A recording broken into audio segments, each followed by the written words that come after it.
So these are all different Caltrains already in platform station.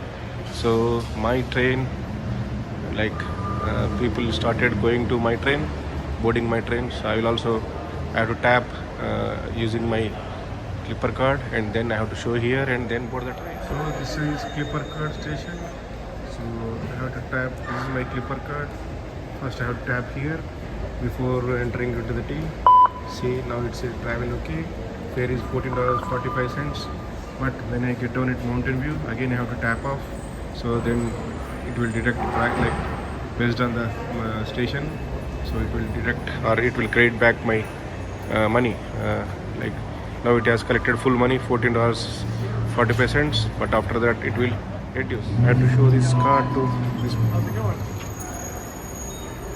Thank you. So yeah, I have shown my card to that lady. So this is my 122. It is going to San Jose Diridan. So I will board as usual. I will take a upper deck.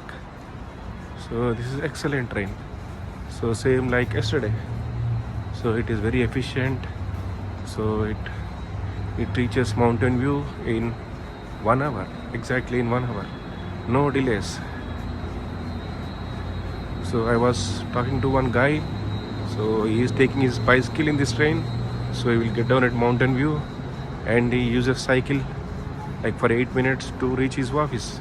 He is working in a startup company, so which works on solar batteries in residential homes.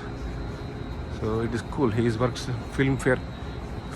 I don't know, some technology. So this is very, very cool train.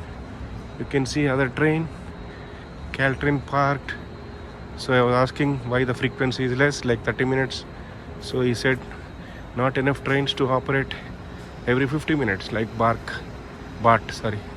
So, and also passengers.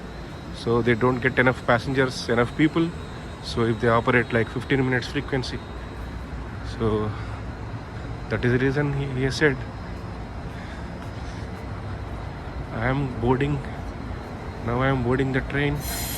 You can see this is the lower deck. So but I will take upper deck. So I am going towards upper deck. I will take a table. Where a table is there, you can see the best upper deck. Excellent. So I will sit here.